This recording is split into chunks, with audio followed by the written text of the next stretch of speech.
पास करो, लेकिन उनका थोड़ा पता तो होना चाहिए पार्षदों को कि कौन सी कॉलोनी पास करो।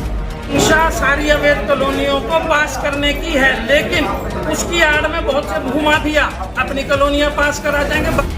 मलकियत है वो नगर परिषद के पास ही रहेगी, बाकी इस पर फॉरेस्टेशन के लिए एनओसी दे दी जाएगी।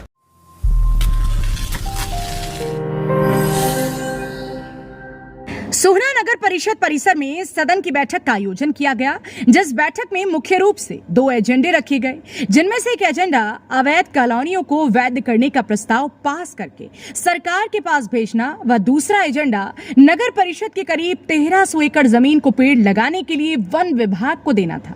सदन की इस बैठक का आयोजन विधायक की मौजूदगी में किया गया, जिसमें नगर परिषद के अधिकारी व नगर पार्षद मुख्य रूप से मौजूद रहे। जो हाउस में हमारे 2 एजेंडे थे, जिसमें एक जमीन जो हमारे जो फॉरेस्ट के लिए जो जहाँ पेड़ लगाने के लिए जो नगर परिषद से मिलती वो दी गई है, एक तो उसका प्रस्ताव था। दूसरा जो हमारे नो कॉलोनियाँ जो अप्रूव करनी थी उसमें कुछ ऑब्जेक्शन लगे थे, उन ऑब्जेक्शन को रिमूव करके यहाँ उसका जवाब दिलवा दिया जाए, जिनको बहुत जल्दी अप्रूव करा दिया जाएगा। यहाँ इसमें कॉलोनियाँ फॉरेस्ट के लिए जमीन मांगी थी सरकार ने नगर परिषद से, जिसका मालिकाना हक नगर परिषद का ही रहेगा। आज नगर परिषद की एक विशेष बैठक बुलाई गई थी, जिसमें एमएलए साहब और हमारे सभी पार्षदगण, वाइस प्रधान जी यहाँ पे आए थे मीटिंग के लिए। इस मीटिंग में बेसिकली 2 एजेंडा पॉइंट्स रखवाए गए थे, जिसमें एक तो अरावली सफारी पार्क प्रोजेक्ट के लिए था और हमारी सोना की जो अपनी लैंड है फॉरेस्टेशन के लिए एनओसी देने हेतु था मेनली, क्योंकि हमारे पास जो लैंड है उसको पहले से अंडर सेक्शन 4 और 5 डिक्लेयर करा जा चुका है, नोटिफाइड करा जा चुका है प्रिजर्व फॉरेस्ट रखवाने के लिए।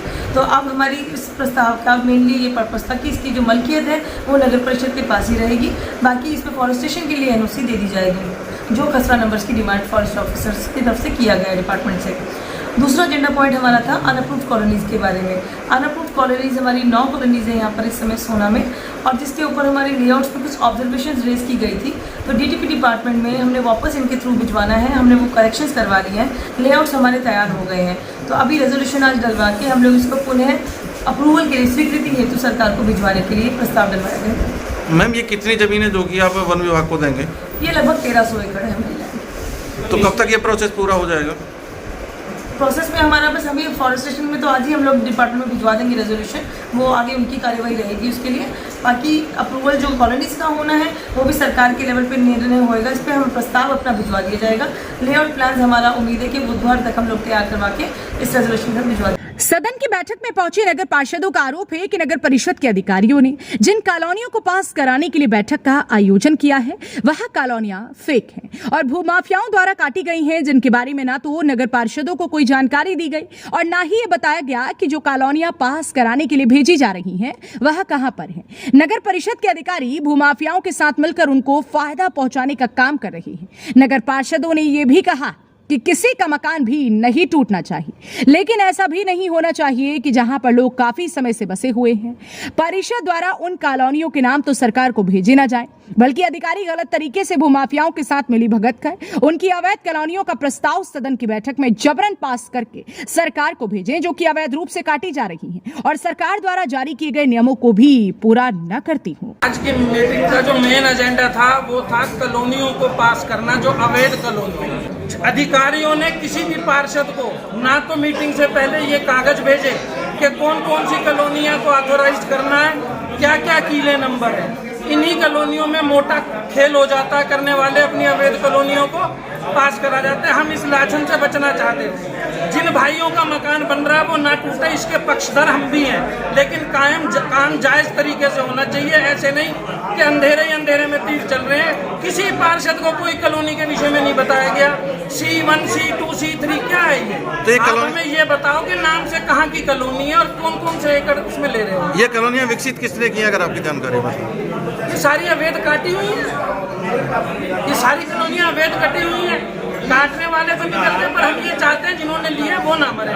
मंशा सारी अवैध कॉलोनियों को पास करने की है, लेकिन उसकी आड़ में बहुत से भूमाफिया अपनी कॉलोनियां पास करा जाएंगे। बालूदा रोड हमारे शहर का सबसे विकसित क्षेत्र है, आज भी सारा अनऑथोराइज्ड है। उसको तो हम कर नहीं रहे हैं और हम जा रहे हैं पलवल रोड पे, जो गलत है। जहाँ सबसे ज्यादा आबादी है, सबसे ज्यादा बसावट है, पहले वो ऑथोराइज होना चाहिए। मुद्दे थे, मैं तो उनको पर्सनली कहूँगी इनके मुद्दे। तो क्या थे दोनों मुद्दे जो पर्सनली इनके थे? ये तो कोई अवैध कॉलोनियों का है। अब हमें ये तो पता नहीं कौन सी कॉलोनी है वो, हमने तो इतना जरूर बोला भी उन कॉलोनी के चाहते तो हम भी ये कॉलोनी पास हो सबकी, क्योंकि लोग बात तो हम जैसे ही रहते हैं सब कॉलोनी पास करो, लेकिन उनका थोड़ा पता तो होना चाहिए पार्षदों को कौन सी कॉलोनी पास कर। बता दें कि सोहना नगर परिषद के नवनियुक्त ईओ ने सदन की ये पहली बैठक बुलाई थी, जिस बैठक में मुख्य रूप से 2 एजेंडे रखे गए थे और इन एजेंडों को पास कराने के लिए सोहना विधायक इस बैठक में मौजूद रहे ताकि कोई नगर पार्षद अवैध कॉलोनी पास कराने के मामले का विरोध न कर सके। लेकिन विधायक की मौजूदगी के बाद भी सदन की बैठक में अवैध कॉलोनियों को पास कराने का मुद्दा छाया रहा और अधिकतर पार्षद इनका विरोध जताते रहे। लेकिन अब देखने वाली बात यह होगी कि नगर परिषद के अधिकारी कौन कौन सी कॉलोनियों को पास करने का प्रस्ताव सरकार के पास भेजते हैं और सरकार द्वारा कितनी कॉलोनियों को वैध किया जाता है। हरियाणा वरदान के लिए सोहना से संवाददाता विशाल राघव की रिपोर्ट। देश व प्रदेश की खबरों को सबसे पहले देखने के लिए हरियाणा वरदान चैनल को सब्सक्राइब करें, लाइक करें व शेयर करें।